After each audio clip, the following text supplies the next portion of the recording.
Also pressed the chief for more information following that botched SWAT standoff last night. Christopher Sosa is still on the loose tonight after he managed to give dozens of police officers the slip, even though he was trapped in a home surrounded. News 13's Amanda Goodman asked the chief about that. His explanation was surprising. Amanda? Well, Jess, Chief Schultz says his SWAT team was ready should a car burst out of the garage, but when it happened, he says their go-to vehicle didn't go. The police presence was hard to miss near Candelaria and Juan Tabo last night. Officers say they were waiting out 20-year-old Christopher Sosa, a man with a violent history who was refusing to come out of this home on Shirley Street.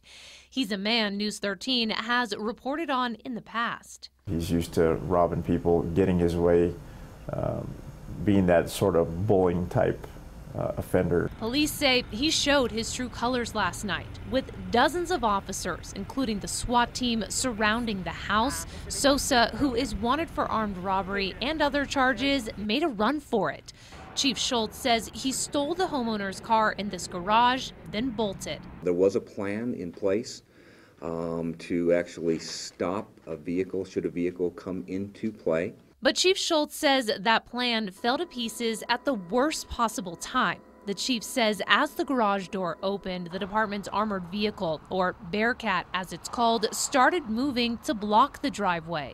The vehicle stalled and got stuck, which allowed Mr. Sosa to evade that containment there. Sosa took off, flew around this corner, and headed toward an officer who was parked here blocking the street, about 800 feet from the house he was holed up in. At that point, Schultz says two unmarked cars were following Sosa.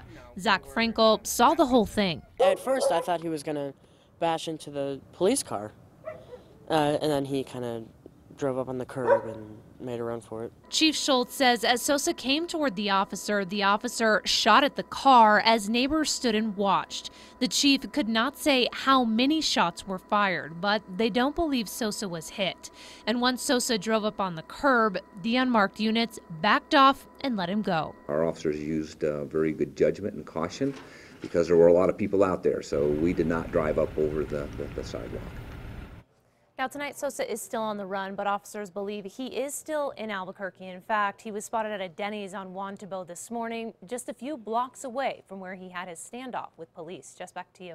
Okay, Amanda, APD is investigating to see if the officer broke any rules when he fired his gun. This is the first police shooting since the feds officially announced they were investigating APD to see if there's a pattern of problems in the department. Two more